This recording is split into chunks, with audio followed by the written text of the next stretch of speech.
All right, we are back with the Mood to Change podcast. Got a legend on the set. I know before when we had Wayne up here at the end of the show, we asked him who would he recommend we get on the show. I know we took a little brief intermission. Football season happened. Everybody got busy. Now we got a little time, and we got the legend himself up here, Coach Mouse. Coach Mouse, I just want to start off, man. Please explain to us how this started. Like, where did you start? I know you got like 25 years in. I know when I was in high school, my teammates were saying, yo, we going with Coach Mouse. I'm like, yo, who the fuck? Like, he don't coach with us. You know what I'm saying? He don't coach here, so who y'all going with? Like Donovan Edwards. He's like, yo, I'm going with Coach Mouse. I'm like, all right, bro. Like, all right, we'll be working out here. You know what I'm saying? But if you got some exclusive thing going on, like, do your thing. So, I mean, that was in 2008.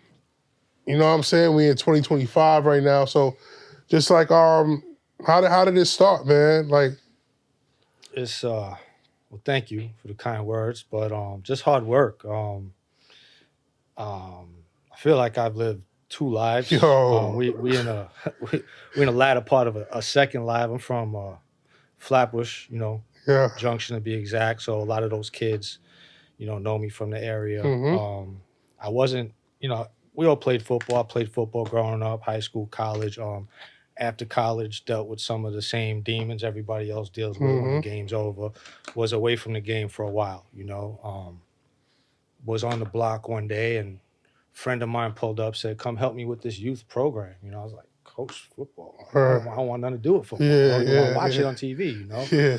But showed up, helped out, it was cool, This is with the Mariners. It was with the Mariners, yep. Yeah, I had a couple gonna kids. get to that. My friend Sean, Then spent a year there, a lot of great kids from that program.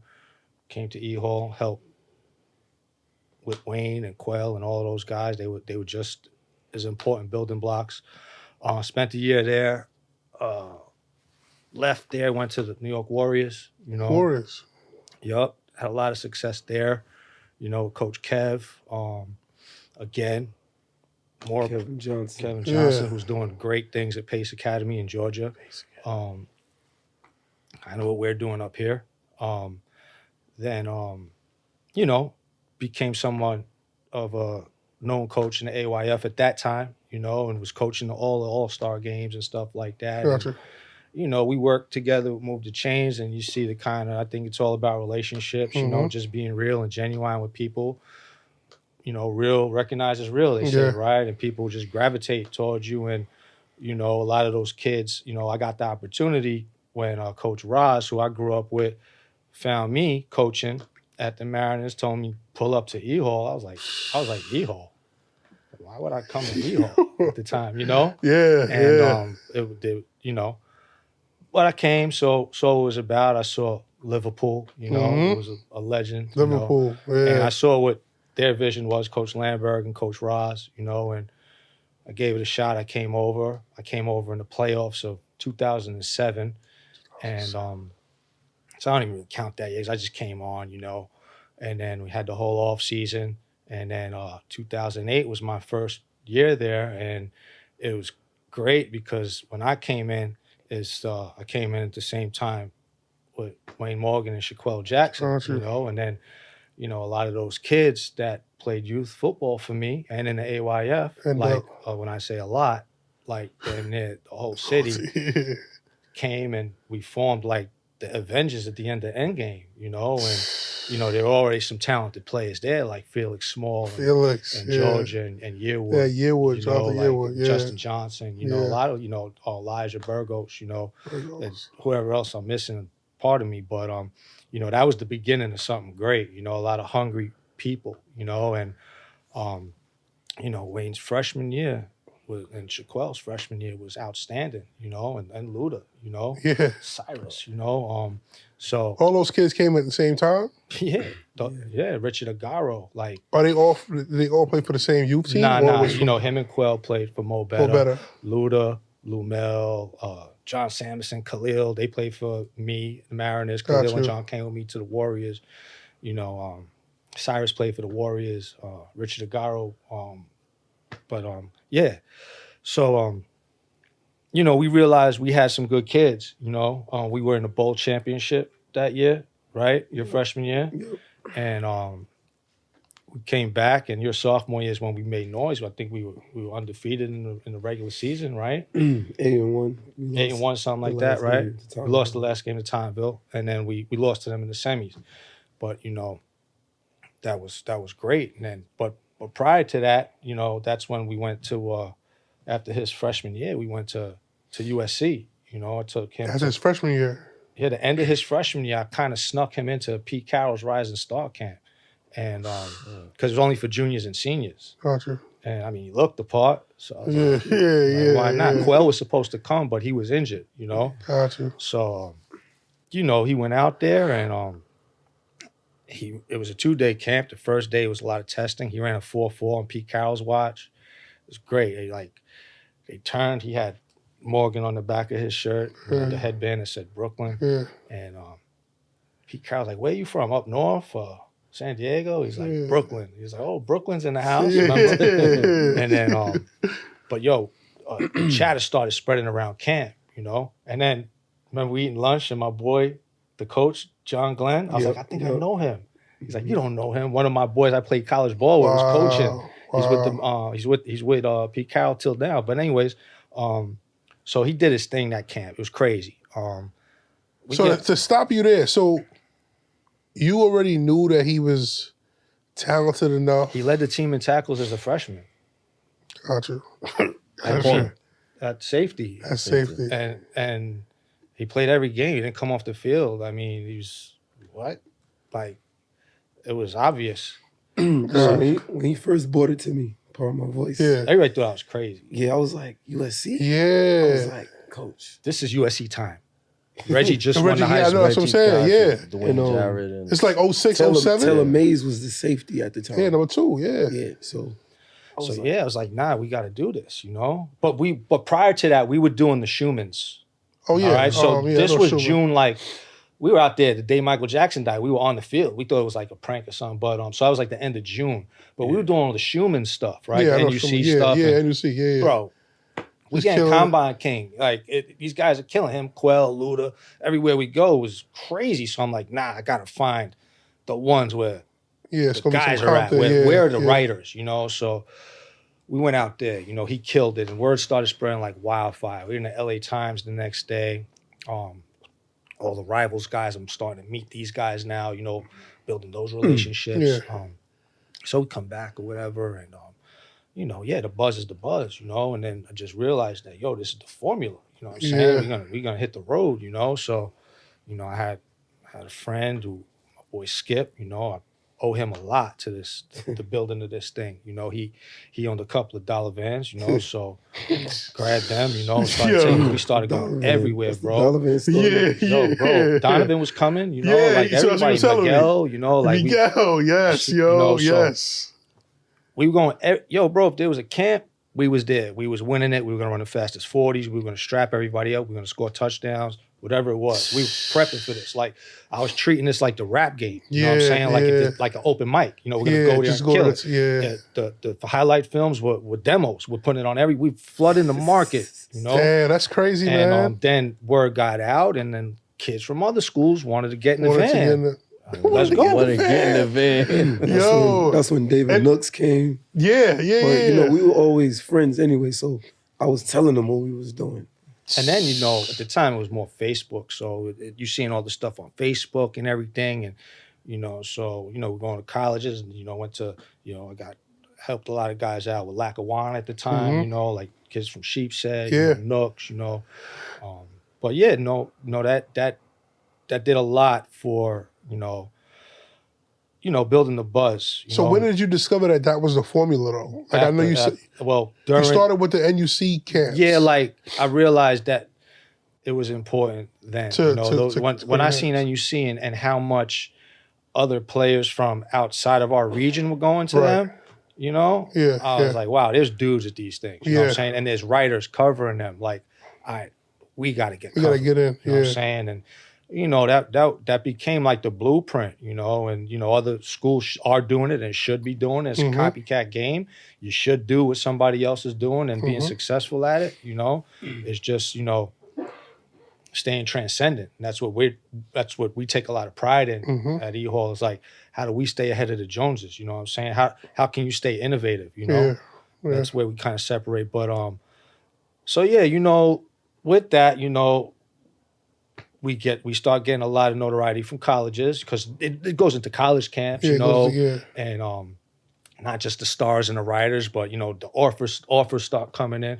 Wayne's an All-American, Shaquille's killing stuff. Luda looks like the Terminator, So colleges are coming into E-Hall now. Now, that's the alley-oop to Coach Lamberg. He's taking the relationship now to another level, and it's now we're at the point now where 5 All-Americans later, NFL players and relationships with college coaches and validation now. So now So I was gonna ask, so did you see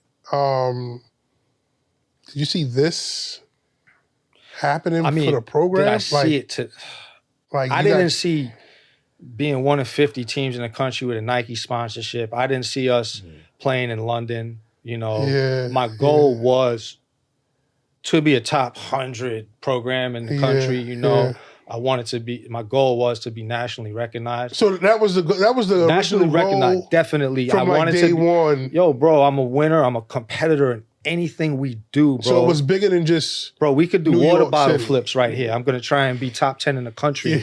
I'm gonna figure out how to get somebody to cover me on it. So, but I wanted to be noticed as that. I think we all did as a staff, and some people who maybe they thought it was too much or but nah, the people who we have now collectively, this staff is amazing. I think, we're all on the same page. We're vertically aligned, and I think we are to some point nationally recognized. For sure, Did you have any issues with any head coaches knowing you were training and taking a lot of their players out to Nah, I don't think I don't think it was an issue like going to colleges and training and stuff like that. Nah, yeah, it's training too. Like kids wanted to come train, You got to remember to him. They saw him. This Coach Mouse. Let me listen. This don't happen. I could be some regular DB coach from Joe Schmo High School. Right. If Wayne Morgan don't come through the door, you know what I'm saying? Who knows? You know what I'm saying? But like, there's no Coach Mouse without Wayne. You know what I'm saying? Gotcha. Like they saw the videos of me training Wayne. I brought Wayne to the camps. You know what I'm saying? So it's not, I can't just sit here and be like, yo, there's no, I wasn't going to use that reference, so I'll use like, there's no Hove without, I was going to use a different hip-hop reference with an artist and a manager, but that's probably not. Nah, but, I mean, the track record showed, even after Wayne went on. Yep. Yeah, he's funny. Like, we were at practice last year. I'm doing a drill. He's like, yo, where was this when I was? I got better, bro. You know what I'm saying? You know what I'm saying? This is 15 years later or whatever. Who do you study? Who do I study? Even offensive coordinators, like what guys you watch film of and like. I just try to like pick up a little bit from everybody. It was funny, like, working certain like in certain circles, like, learning palms from like either Pete Carroll out at USC and his coordinators or like Fletch, from Michael Fletcher, who was running like the student sports or whatever it's called with the Nike opening. Just rubbing shoulders with guys that I'm either working with on the road or coordinators that are coming in to recruit. Like, when guys come in on building to recruit, we getting them on the board. You know what I'm saying? Like, Nick Saban come through the door, I'm picking his brain. You know what I'm saying? Like, so I don't go out of my way to just like pull up somebody's film. If I see something and it makes sense, Yeah. you know, I'm gonna try and apply it on the field. Yeah. You know, if it works, we're gonna roll with it. You know what I'm saying? We bounce stuff off each other in our defensive room too. You know, it's what's great about Coach Roz. Like he like trusts us. You know what I'm saying? Yeah. It took a long time for him to trust me. You just right. You know what I'm saying? Mhm. But he will listen to his position coaches or assistants, and then he'll tell you to put it on the board first. And if it makes sense on the board, we'll see what it looks like on the field. If it works, we'll do it. We'll do You know it, what I'm saying? yeah. But it's not. I wouldn't say that there's somebody that I just like go out there and like, you know, Yeah. not saying that I'm making stuff up. Nah, you know, yeah, but for sure. I'll definitely try stuff, and anything that looks like it translates. Like I'm not gonna be on Instagram looking at some Instagram cone drill and it looks great, and I'm just gonna do it. You know what I'm saying? If it looks like it translates, we're gonna try that. That's right. Yeah, for the most Gotcha, part, I that's think good. some of my stuff. I feel like this Translate. offseason, I got to see it firsthand. Just working with the 7-on-7 kids, just how locked in. I mean, it inspired me to kind of go back to the coaches. Sheep said, man, it's like, yo, you know, this is like the standard. Like I'm watching this guy work with DBs. For him to say he don't need much space, yo, we're good in this corner right here, and just locking in and getting to work with those guys. And then even the kids, how they respond to you.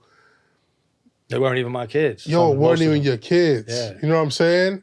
Just super locked in, knew the assignment and knew they were there to get better. I feel like that comes with probably years of experience. Definitely. You know what I'm saying? I don't expect, you know, a younger coach right now to kind of have that same demand, to kind of have those same routines, to even kind of get that attention and respect from the kids. I feel like that's something you build over years. And those kids, like you said, those kids didn't even.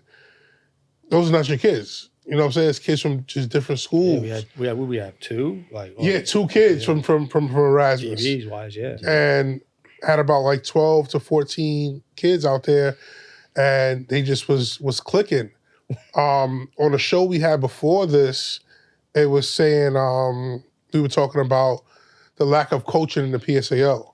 I feel like, how can I put this? I feel like Erasmus is blessed and fortunate enough to have guys who are experienced and locked into their craft on you guys' staff. I feel like you guys are in the 1% in the PSAO when it comes to that.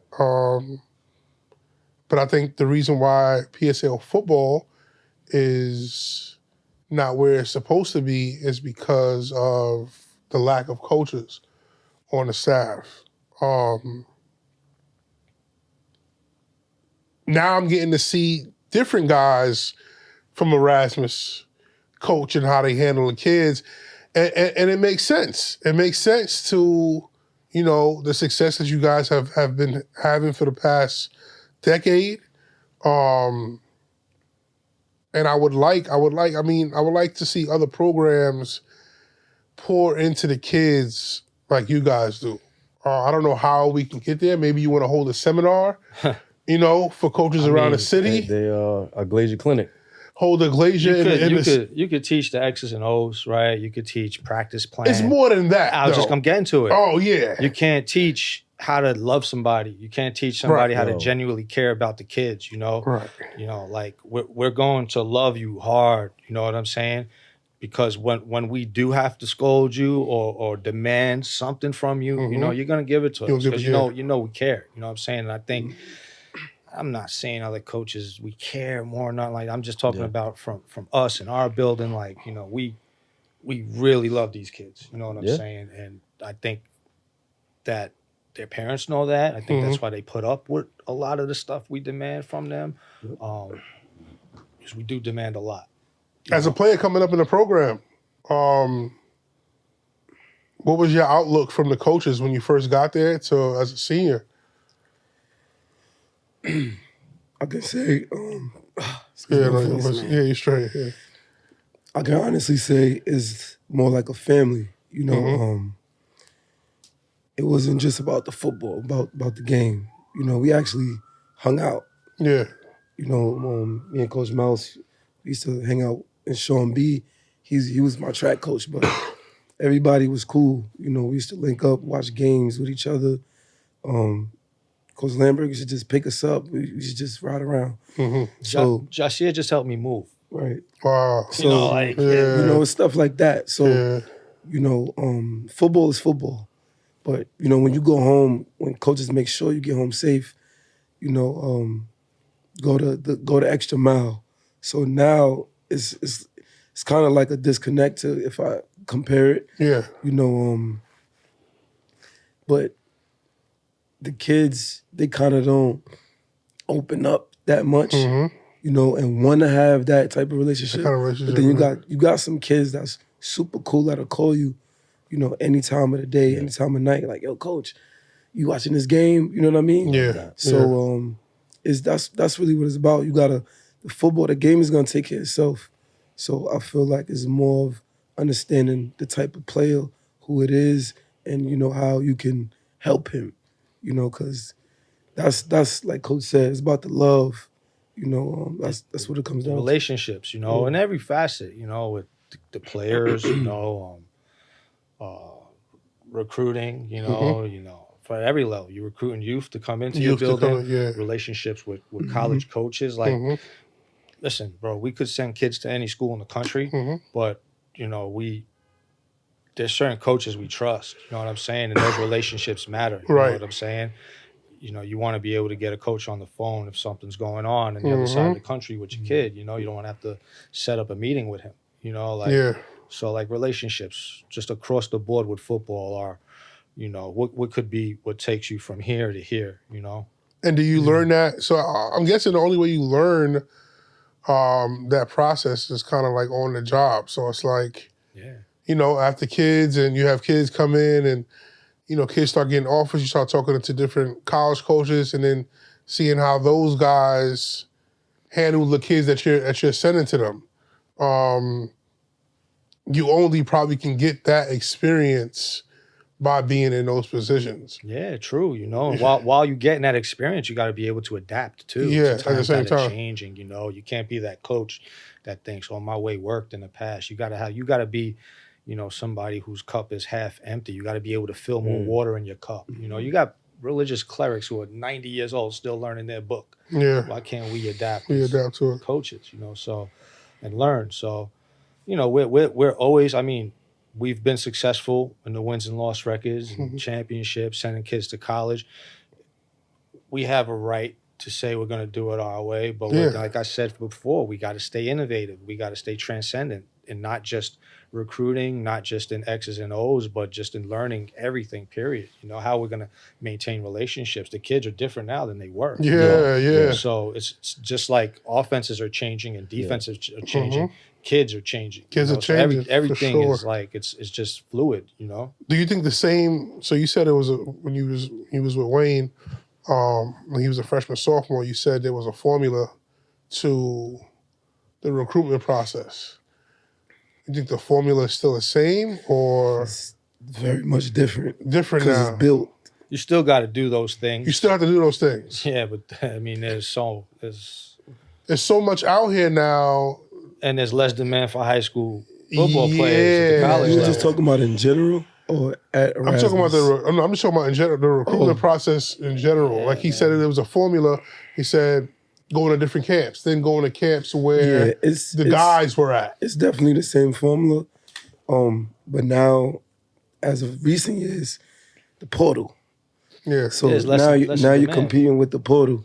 So it's like you can be if you're a 4-6 guy and you don't have film, like, you know, normally you'll go D2. Yeah. Now you might not even. Right. Well, that's where, You you know, jump like the formula is the same, but you can't just go to, you know, USC camp. You better go to, you know, Cortland camp. check you better everything. go. You better check in with these other camps. Yeah. Because those are the ones where you're likely gonna go. Yeah, a lot of players psych themselves out psych themselves by out. going and wasting a lot of money. If you don't have a coach on the inside that invited you to the camp, that's like, yo, come out, we want to see you. You don't just show up. If I'm not even saying that because you might just go up there and destroy it. Right. So you're just saying that the chances are lower. Everybody's got to manage their expectations with the recruitment process. Yeah. You know what I'm saying? You got to be a little wiser now than ever. Before you could be a diamond in the rough, show up, run a 4-4, whatever. And Right. listen, if you were running a 4-4, chances are they knew about you. Anyway, Right. you know what I'm saying? But right now, you got to manage your expectations. At a certain point in time, you should know which level you're being recruited at. You know what I'm saying? There's a size preference too. Like I'll never tell a kid don't go to this camp, but you better go to these other camps. You know what I'm saying? Gotcha. Where you might not aspire to go, but guess what? It could be a good starting point. Yeah. Because that's the way things are going now. People are transferring all over the place. You could start here and end up here. So who's educating our kids on this? Because let me not say all of our kids, but a good handful of our kids don't know how to stay in their lane. Yeah, they think they could play for the Georgia Bulldogs. Yeah. I don't know, man. Where we getting the education from? Like, who's guiding them and saying, hey, this is where you're at as a sophomore? I don't think there's much direction at all, or it's just bad direction and guidance from people. These kids are going online and comparing themselves to other kids and, getting influence. I should be getting these stars or whatever. And the other missing link is kids aren't doing the work. You gotta do the work first. Yeah. So that's really what's missing, because you can't just skip to Georgia. You gotta work. It's build up to it, build the name. Wayne, I know you say, sorry to cut you off, the work. What does the work look like? You talking to a student athlete right now, because they're going to be watching this. What does the work in the off season look like? What does the work look like during the season? So number one, speed, right? The game is evolving. Guys are getting faster. 4-4s then was like, oh my God, he's fast. Guys are running 4-2s now. Yeah. So, standard has changed. Yeah. So I would say if you're an athlete, you have to run track in the off season. You got to have a speed coach, and obviously the work you think you're doing is always another step. There's always another level. There's always somebody in Texas, Florida, doing more. Like right now, in the 100-meter dash, I've seen some times on Max Preps. You can run a 10-4 in Texas and come in 8th place. Yeah, that's crazy. We got guys running 10 flats. Yeah. 10-2. If you run a 10-2, you come in 4th place in Texas. Yeah. So if you come down here in New York, and you will break the record and nobody will ever touch it. Facts. So there's a missing link between, athletes in Texas and New York. And when I was really looking into it, they have the top facilities. Obviously, we can't compete with that. But they have most of their schools. They have middle schools connected with the high school. And they're literally training them in the weight room. So I seen a clip they're that was training in the weight room. I seen that in the middle Boys school. and the girls. Yeah, I saw that. Squatting, cleaning. Yeah. So we PE got classes. The PE class. So we have our athletes now. They're coming into high school, don't even know how to clean. Yeah, bro, They can't squat. It's like it's crazy. So it's just doing the work, man. It's consistently all year round. They It's come not in just during the season. late from getting their chopped cheese, right? Their diet's all messed up. Yep. Not taking training serious, right? Dealing with these distractions. Yep.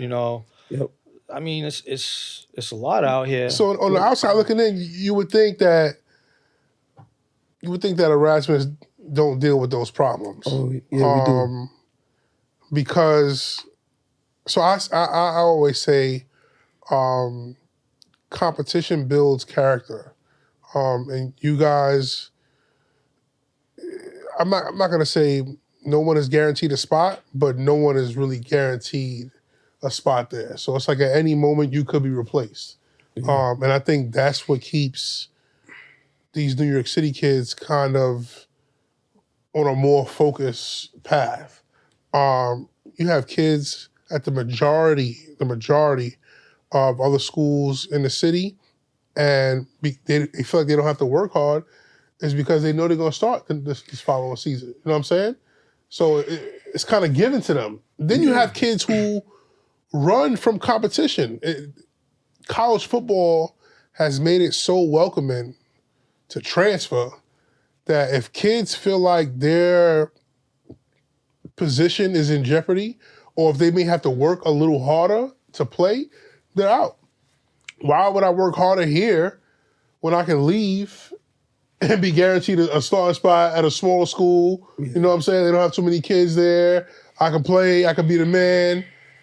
Yeah. And that's what I credit you guys' program. Kids have to work day in and day out if you want to play. And most of those guys welcome that challenge, you know? Yes. If y'all don't want to, we can show you the door. Right. We don't want that kid, you know? Yes. Why would you want that kid? Why would you want that kid? And I think that's what separates you guys' program from most of the programs in the city. It's a competitive culture. You go there knowing you're going to have to compete. Nobody goes to Erasmus. Let me not say that. Some 8th graders probably do go to Erasmus and say, I'm going to be the starting running back. You know what I'm saying? But when they get there, they're introduced to a culture where, nah, that's not how we, you know what I'm saying? This happened with some players that have come in, and once they see what that strength and conditioning program's like, yes, they out. Yeah, they out. We talking about big time names that you might know. No, I know. They out. Like, I don't got to do this. Nah, it's true. It's true, man. And now that I'm kind of back in New York City, I was in Jersey for 3 years. Like I was telling Coach Youssef, in Jersey, you really don't have that choice to leave. You know what I'm saying? Because you only can play within the town that you're Right. playing in. So there's like no way out. It's like if you want to play football, your parents are not doing a whole address change for you to just play football. We live in this town. A bus comes and gets you, takes you to school, bring you home. We're not doing all of that extra stuff. If you want to play football, this is where you're playing. And the kids are kind of forced to compete. You're forced to compete because you're stuck in the situation. So if you were the 4th string running back as a sophomore and you have guys ahead of you, your objective is to get better over that offseason. That's it. And unfortunately, in New York City, and even now that I'm back, I see guys firsthand in the program that do not want to work harder. They rather just, let me just leave. Let me get out of here. How often does the starting lineup change for you guys? Like, depending on how practice goes with, let's just say, a 2nd string or 3rd string, do they move up the depth chart weekly in you guys' mind as a coach, or is it more like, all right, we'll just give them a little more reps? Or does an injury have to occur for somebody to start? We could only speak for our room, you know what I'm saying? Right. But with our room, there's in the DB room, that's I ain't gonna have to speak for someone else, but Right. our room's always gonna be competition. Got you. 100%. I mean, the last few years, there's obviously some guys who've just been dudes, bro. Yeah. It's gonna be real. Sometimes it's really hard to unseat some of these guys. Right. Like, you got Dev and Jasir as your corners. Like, it's going to be hard to unseat those guys. Before them, Cottrell, JoJo, come on. Yeah. But, there's been games where JoJo, throughout his career, you're not playing this week. For maybe, not working hard enough or whatever it is. I remember twice we had to bench JoJo. I remember Jasir started a game his freshman year versus Tyronville, had a pick too. His freshman year, because we had to bench the starting corner. James. Right? For something, right? James is doing great, by the way. Anyway, Yeah, I know James. I like Yeah. James, man. Yeah. So the secondary was amazing that year. But Jasir got an opportunity because, Step up. Things had to get a little bit more fluid that week, So, it's going to be 100% always competition, our room. And I'm sure Coach Lamberg will be the first one to stand on the table and tell you this about me and Coach Wayne, is that we will hold our kids accountable. We don't let our kids walk on the field between the white lines. I don't care if nothing's going on. You want to go get water during a break, you jog to the other side of the field. Once you get across that sideline, you could walk. I don't care. You can take as much time as you want. But anytime you cross that white line and you traveling, you walking. I mean, you jogging. You know what I'm saying? I don't care if you're doing a fake trot, you know? Yeah. But that's just one thing we holding you accountable for. Yeah. You know what I'm saying? It's going to be accountability, and everything else is going to follow after that. I think a lot of the stuff that you spoke about earlier comes from that type of culture, you know? Yeah. Nah, listen, I've seen it. I seen it Firsthand, man. with first with Wayne. Last year we coached in the Rising Stars game. He was doing the DBs. I'm doing the receivers. It was one practice we was at, boys and girls. Yeah. Finally did like one-on-ones. He's tougher than me right now. So I'm gonna tell you the difference. He was ragging on a couple of kids. Huh? Like he was ragging on a couple of kids in the Rising Stars game. Like, but that's the standard. nah, yes. And then when I met Coach Mouse, I heard about Coach Mouse way before I seen him. yeah, facts. So then I remember you told me Coach Mouse was coming on board with Move the Chains. In my mind, I'm like, yo, this is perfect. I get to be around a DB coach. Outside of Wayne, him coaching for that week, I love that.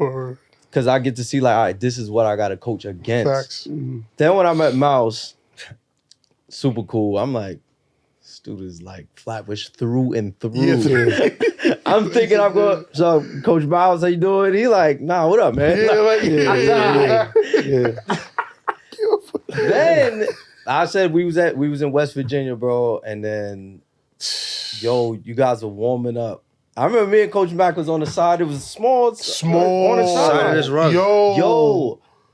Doing release moves. I think I seen the video of that, actually. Johnny took a step. Yo, kids were super locked in. Even the kids that weren't from me, I said it was only 2 kids from me on Moody Chains. Everybody else, APR, LeBron from Lincoln. Like they just knew. It was sometimes like Coach Mouse would just snap his finger and they just locked in, loved it. And then it reminded me, I'm like, yo, this is Coach Wayne.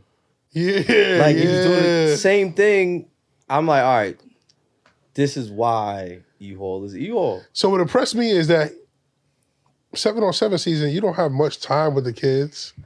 You know what I'm saying? You only practice like once, twice a month. Yo, you know what I'm saying? Fault, I got it. Even in practice. Yeah. Coach Ziva wasn't there. That's the 18U offensive coordinator. I was like, Josh here got it. Yo, you was there. So I finally got a chance to scrimmage against Coach Miles' defense. I'm like, all right, normally I'm always cooking something up. And he was playing it different. Like, I had to ask him questions like, yo, all right, when I got into this look, you know, when you get into nasty splits, you got to banjo some things, or, you know, playing cover 4. That's the first. It's the only DB coach I've seen playing man all practice, all game, and in tournaments. Yo, but that scared me. That scared me. How do we do? That scared but you live and die by, but that's great coaching when you trust your coaching and you just like, yo, your guys is buying into it. Not one guy said like, yo, I'm tired, or like, yo, I'm watching straps the whole time. So fluid. So one time he didn't come to practice. I'm like, let me see what you can do on offense. The skill development. Just skill great. Development. I'm like, yo, the kids are bought in, but I said, like, that's just me giving you guys flowers. Yeah. Like, yo, that's New York. That's what New York City football should look like from the DB perspective. And like even for receiver coaches and offensive coordinators, like you gotta look at the other side of the ball, what other guys are doing to really understand, like, yo, my level of teaching has to improve, because this is what I'm going against. So this is where I want to be. Like, eventually, Sheepshead will be back in the 4A, and hopefully you guys are still there. If you guys are not, great. Word. Nah, word. But would love to coach against, like, 100%. Putting up his film and just like, yo, this is the DBs we got to go against this week on film. And hopefully you still run the same stuff in 7-on-7, because I got some stuff for it. So I also want to say, like, having Coach Mouse with the Rising Stars game, I feel like this is kind of big for the game, man, because the kids, right now I believe we have 9 DBs that's playing in the game this year. I think last year, I don't know if we had 9. I think we had about 6 last year. 6 last year. We got 9 DBs. 6 or 7, maybe. Yeah. We got 9 playing this year. To have those kids understand that standard. Seeing him work with the kids from the other school, like I was happy for them. Oh my God. I'm like, yo, I'm glad you're getting this kind. You know what I'm saying? I'm happy for you because you're getting this coaching. Because I know you're not getting this coaching where you're at. You could tell first You game. could tell, and exactly. Even with the Rising Stars game, it's like, you know, Wayne pulled me aside, like, all right, we might have to change a couple things up, but we're gonna make this work. Yeah. Because you can see where these kids are at and where these kids are lacking. So for this game, man, to have a lot of DBs involved in this game this year, I'm excited for them.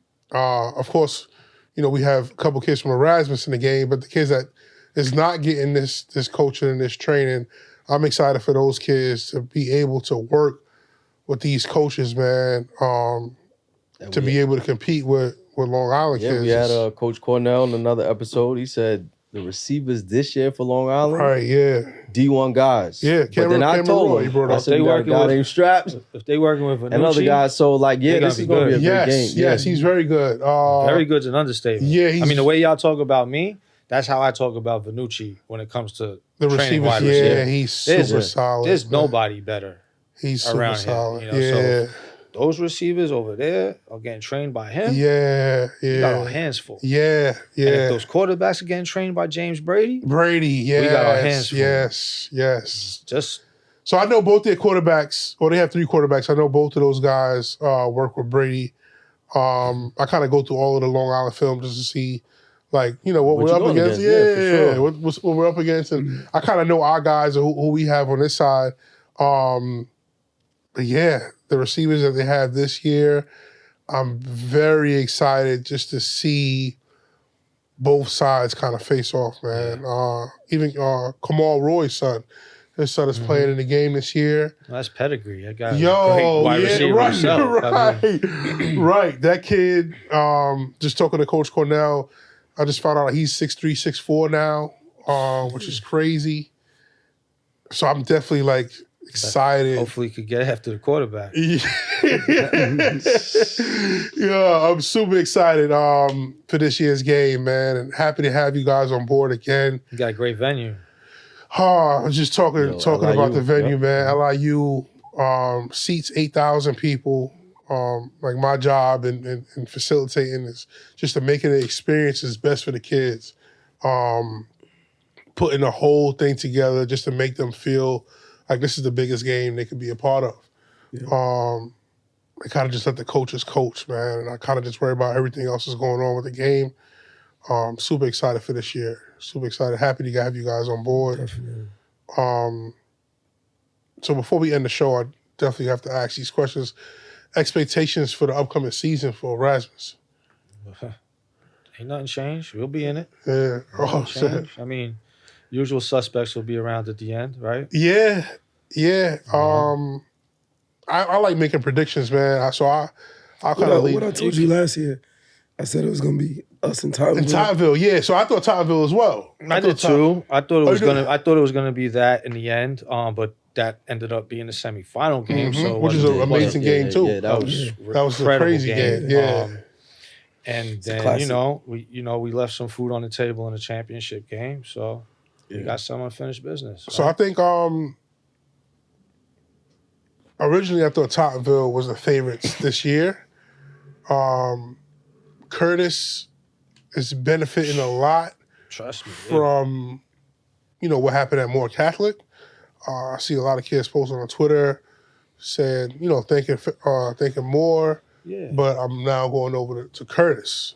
And then you guys are pretty much bringing back the entire team. You know what I'm saying? You guys had, maybe 4 starters that were seniors that graduated?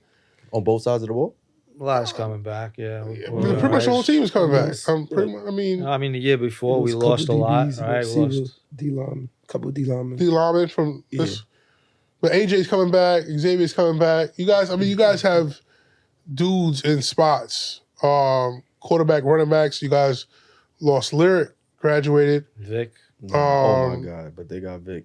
But Vic, yeah, like People, I don't know. If watching him in the offseason was like, yo, But the thing about Victor is he do the work. yo, Like a lot of people don't. He's great, Victor man. he's an shows amazing up. kid. He's one of the guys that he's pre-practicing every day. Wow. He's working on his craft. He's the first guy on the field every day for practice. I could Like, tell. we'll be pulling in the driveway. You'll see Victor over there just Yep. working on his He does releases. it when we for Muda Chain. Yo. practice. Yeah, you give him a every day. practice He comes plan up to and me, he's- Coach Wayne, can I get the key so I can get the football? Every day.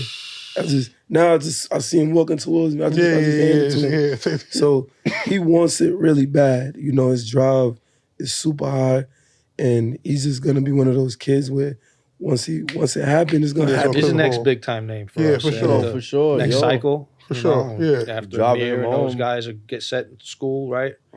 Vic's up. And not to mention, he's a 4.0 GPA I kid. could tell. I was driving him to the Long Island Railroad one time. We were just talking, and I did ask her. I was like, "What makes E-Hall?" And he was raving about you guys and just once again the standard. But how he spoke was so eloquent. It was just like 4.0 makes sense. The work ethic. That's definitely somebody I'm rooting for. Wish he would have played in the Rising Stars game. Nah, he a sophomore. Yeah, Yeah, he a sophomore. He a sophomore, yeah, yeah. bro. He a sophomore. Yeah. Yeah. Vic is a There's a lot more sophomore. football to watch from him. Yeah. Vic is a sophomore, man. So I can use him on 15U. I'm just asking. I think he just turned You got it, 16 during the off season. Yo, this dude is special. I like him. Get him again for Move the Change. Yeah. 707. right? Yes. He did really well this off season, man. I got to actually see him just work super hard. I think he's gonna have a breakout year. I think it's gonna be Wouldn't really, shock me. Yeah. I think it's Like gonna be- record breaking? School record breaking? Oh, I don't even know the records. Yeah, Oh. yeah. I don't He'll be know. up there. He'll be up there. He's but definitely gonna. with- He's definitely He's gonna do it. his thing. That's good. Yeah, he does the work. Like, Any other guys we should be looking out for at you? I mean, you guys know a lot of them. Besides the household names, I know the Just household somebody names. else that's not really on the radar. I I want to thought Mouse was say, gonna say somebody, but Who you think I'm gonna say? he likes this kid. I like the kid. Kimi. Kimi's gonna have a good season. The kid I'm talking about is a young kid. He's a freshman right now. Oh, Logan. Logan? Yeah. Logan. Yeah, Logan's Logan. gotta do great. 100%. Logan is another kid that does the work. And he's super quiet. He super loves it. humble. Oh, yeah. You know, Logan loves it, man. He moves like a professional. He understands what he got to do, Yeah. and you know he's seen the guys in front of him, and When know. Logan's time comes, yeah, like it's gonna be like boom. You know, Yeah. like I don't know how to explain. Nah, I get what you're Yeah, saying. but yeah, I see it Like too. Nightcrawler just showing up. I Like, get what you're saying. room's empty and boom. Yeah, you know? he's a talented kid. I remember when he was in the 8th grade, Mouse was like, "Yo, I like this kid. I think he's gonna be special." Oh, you're gonna see him covering people too. Oh yeah, Right. yeah. I You're saw him gonna this see him. off season. We're gonna work on magic with that. Yo, and he loves to put the work in. He doesn't run from extra work. He embraces it, which is super impressive for a kid that young. Super locked in, like mature. You know what I'm saying? Yeah, It's not. You don't have to worry about no kind of outside activities nah, from him. he's- Yeah. House is Yes, exactly. Logan is locked in 100%. Nah, that's dope to hear, man. Well, I'm looking forward to this PSL season, man. I know the PSL takes their time yeah. with the schedules. kind of have an idea, you know. You have an gonna play- idea? No, I mean I don't know schedule wise, but I mean You know who's gonna play who, basically. Yeah, it's the yeah, same. I yeah. mean we're gonna play Curtis, Lincoln, Tottenville, right? Do you guys always play the top teams every single year, or is it some year where you I guys? think there's some kind of like formula they do where like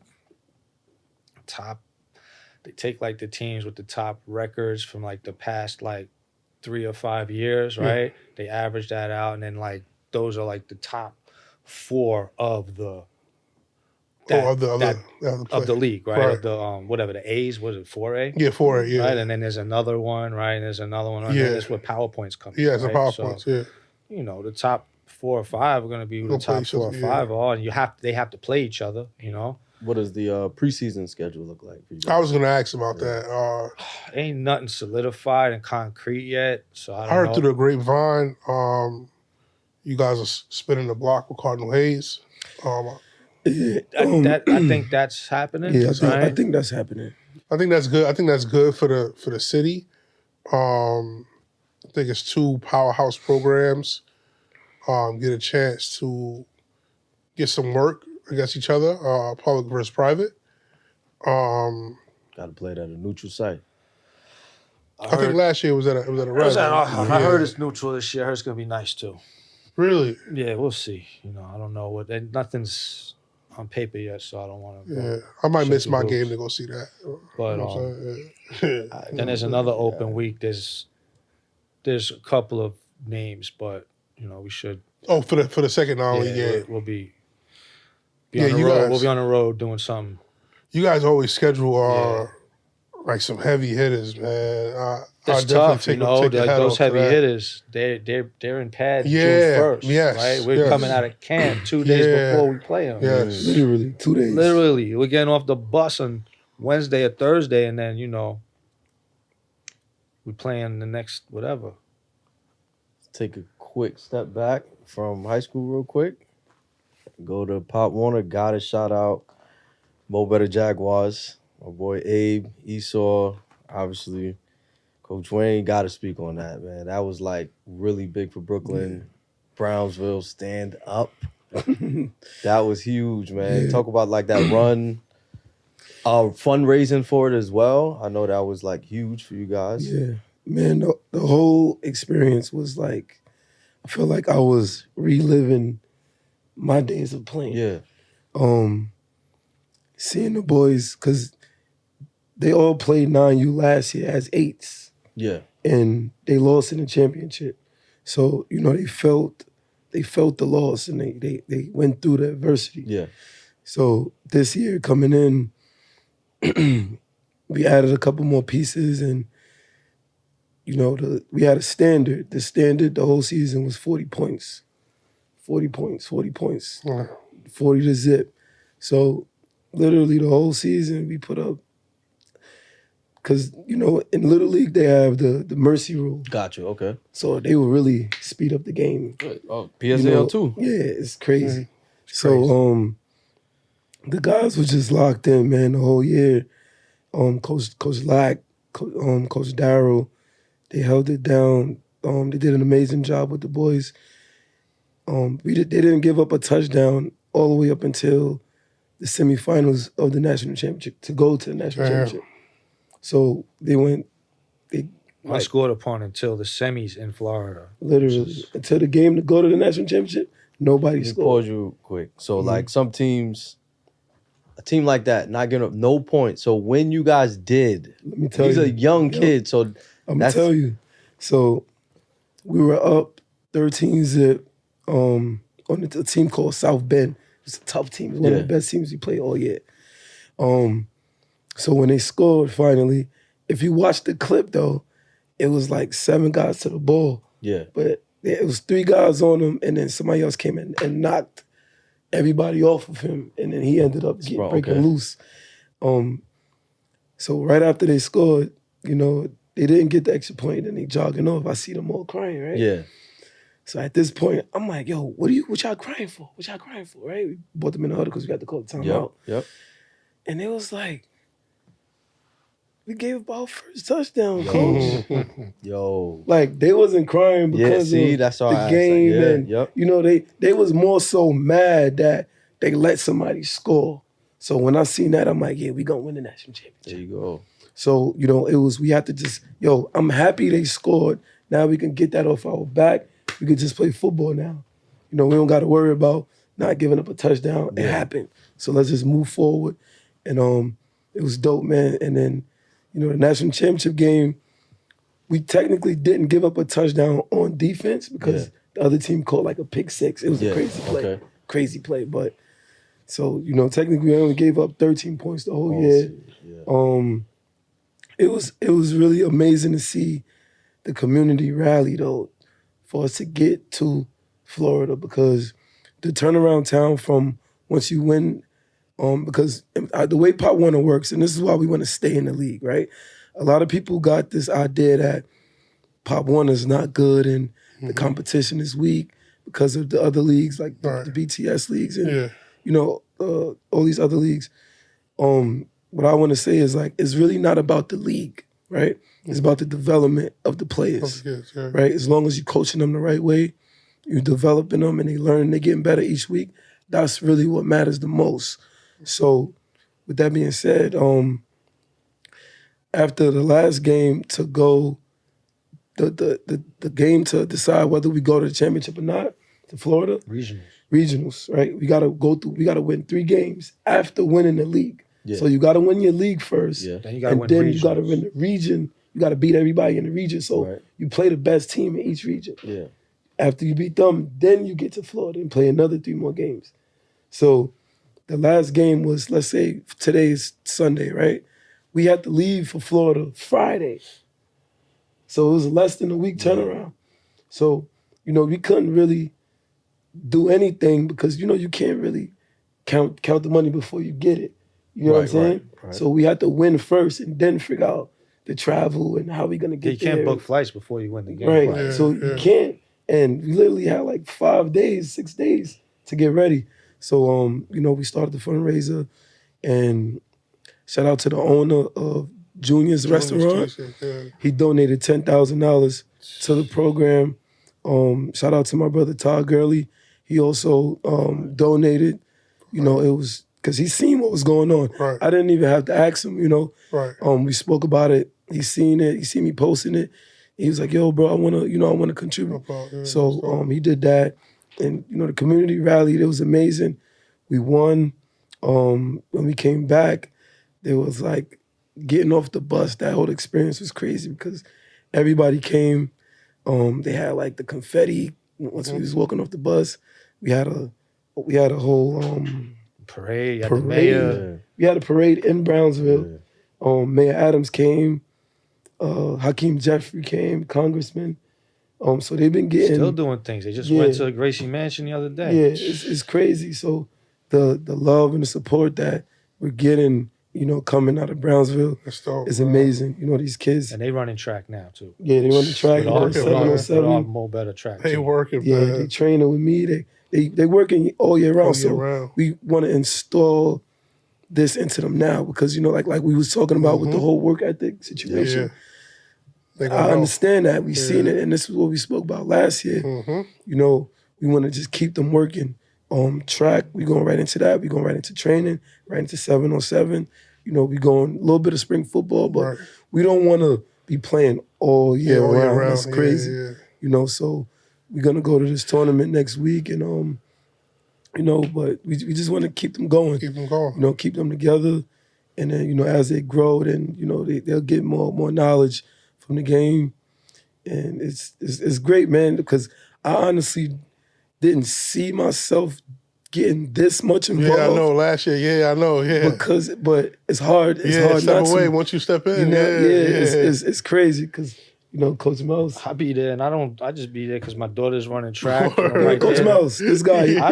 I can't help myself. Yeah, so I'll turn around. Coach Mouse is over here. You know what I'm saying? And they love Coach Mouse when they see him. This guy when he walks into a room, he has a certain demeanor. For sure. And I always joke with him, so I'll be laughing. I'll just be watching him like, look. I'll be tapping somebody, look at this guy. He think he own the room, but that's just his confidence. That's how he is as a person. So when the kids see him, you just naturally gravitate towards him. What's up, coach? He be having a big smile on his face. So it's all dope. I even seen your kids at the 707 last year, and I'm like, yo, I could see like y'all doing something, and then you kind of just. You was at Wagner, took right? it over, yeah. We turned that off. We didn't win a game, and then we it didn't turn around, swept it. Nah, that was crazy, man. But definitely we gotta wrap things up, man. All right. Thank you guys for coming out, man. so much information. I'm hoping the athletes watching can soak it in and learn from this, man. Gotta do the work, Thanks, man. man. Just gotta do the work. New York That's City it. football move forward. Thank you guys, man. Oh, Appreciate yeah, it. this is a star-studded couch right here. I might take the couch to the crib. I had more trouble figuring out which ring I was gonna wear than which outfit. Peace. Yes, sir.